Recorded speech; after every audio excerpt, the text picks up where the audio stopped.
I see you've heard. Heard? I've seen, heard, and read plenty. This is a disaster. Welks University does not fund this sort of thing. I don't know what I was doing, what I was thinking, giving you money to chase some decorated skull across the country. This skull is quite possibly the only artifact left of a tribe of warrior shamans. shamans. It's thought to have existed only in legend. This is not how artifact retrieval is handled. I will admit that this is a setback. 7 dead bodies, including an Indian medicine man, 5 sheriff's deputies, and the killer himself, your retrieval expert. A setback it is not. It is over.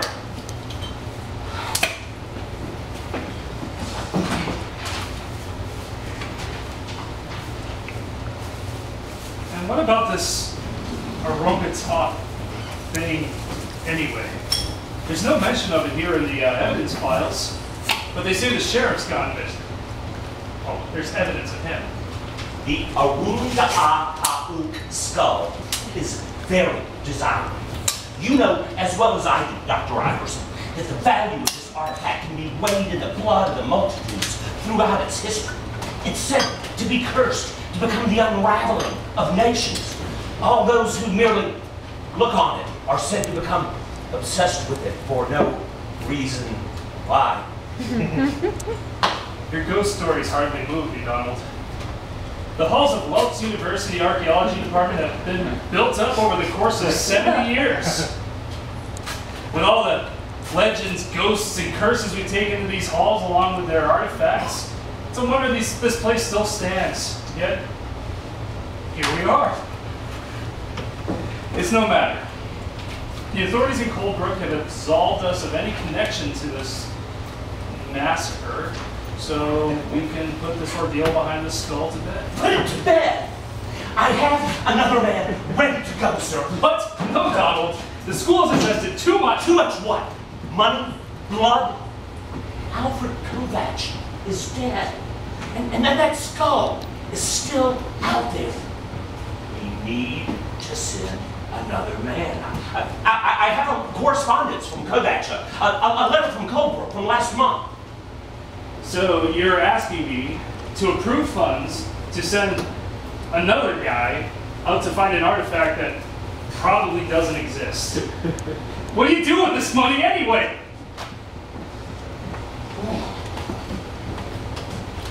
But, you know, a second massacre won't be so easily washed away. So you're going to have to make your case to me, and you're going to have to make it well.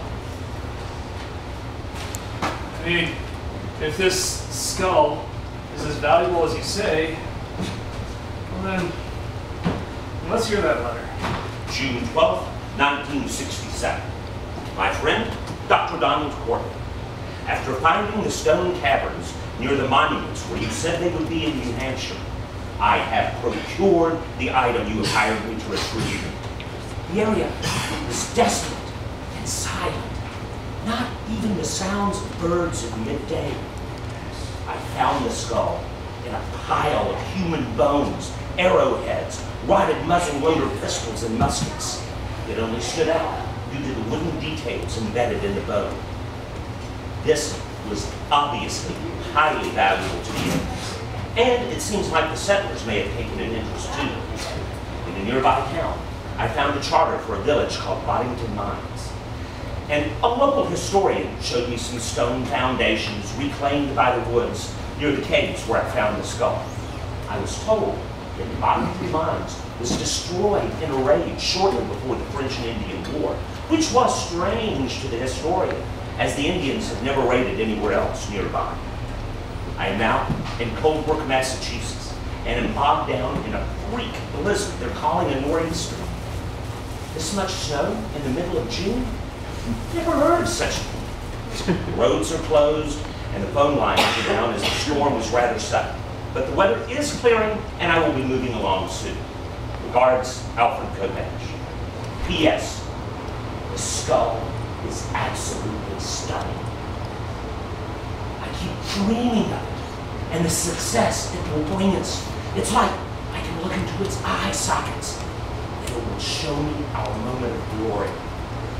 All I want to do is look at it. The legend is real, all right. Well, I did hear about that snow in New Hampshire. Seemed to hit the seacoast rather precisely, and suddenly. But what of this, our moment of glory? The postscript is very interesting to say the least. Oh, he saw it. The skull. The postscript suggests to me that the legend attached to the skull has more truth to it than fancy. And the research Kovach did in New Hampshire corroborates a letter I had to Governor Daniel Winthrop, warning him that if he values the lives of his people, he will no longer allow them to settle in the caves where I found the skull. Listen, if that skull has the ability to make anyone merely fuse and obsessed with it, it can likely control them to commit acts of violence. That's preposterous. The legend of the Arunga'atauk suggests that they were like spirit warriors who could invade men's souls, destroy entire villages, wipe them from existence from within. Now, I think that the legend of the Arunga'atauk is the legend of the skull itself, which can be used like a magical weapon, an ancient Native American A-bomb, if you will. A Native American A-bomb. Do you know how ridiculous you sound? If I didn't know any better, I'd say that your interest in the skull is becoming unhealthy. Kovach saw it. He's dead now.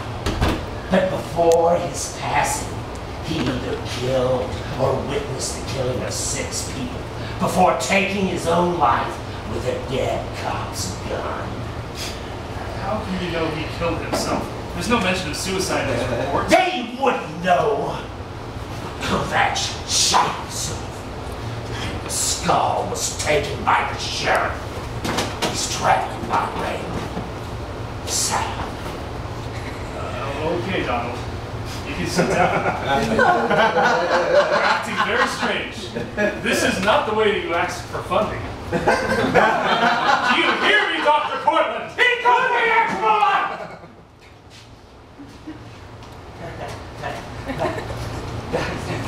Dr. Iverson. Eugene. Neat. Kovach shot himself, to be sure. And in blood he wrote his confessions. The letter was mailed to me, postmarked days after the first letter. I know the sheriff must have mailed it. Kovach couldn't have mustered the strength to drop the letter in the post. Is there a problem, Eugene? It seems that in all the years we've been handling the belongings of dead people, I've not encountered anything so fresh. He wasn't dead until he finished. How can it turn your stomach so? We have in our catalog at Burns University the remains of human sacrifices, the weapons of warlords, sarcophagi, organ vessels, embalming tools. What of a little blood? Okay, a lot of blood. A livelihood is dead people's things, most of which have been bathed in blood. How can it turn your stomach so? What has come over you? You are not the same person who walked into this office a short while ago. Your behavior has long since crossed the boundary of bonds of trust. Maybe you should read the letter. It concerns you. You are connected to it as I am. I cannot. It simply disturbs me looking at it from here. Fine! I'll read it!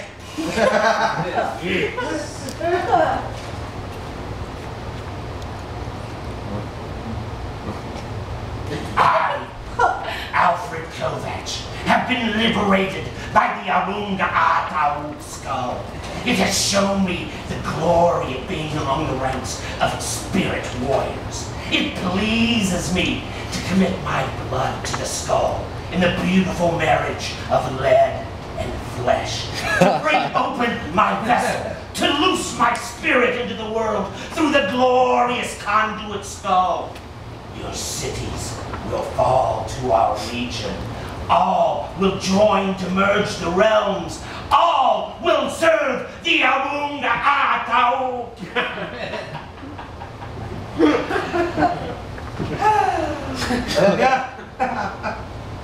He certainly was worthy. I'd say he'd gone mad. No matter. I'd say you understand what was going through his mind as he bled out on the floor. Even more curious was the sigil he signed the letter with. The same sigil concluded the letter to Benning Whitworth. It is the key to understanding the skull and all of its wonders. Look at it!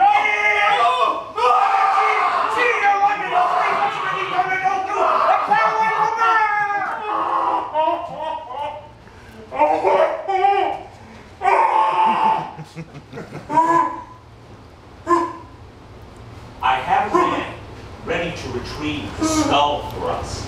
He has seen the sigil. He sees his purpose, just as you see your purpose now. He understands what he must do. The missing sheriff does not understand. He serves no purpose to the skull. He is just infatuated with it and kills to keep it in his possession. You must take it from him. We need a jet to fund the expedition to find him. You, Eugene, are connected to us now. Your spirit will be free to join the Arunga'atauk. Give us what we need and be liberated through your service. I know what I must do, as do you. I understand. Good man, Dr. Iverson. You will be honored on the other side. To know the sigil is to know the skull. I know. And you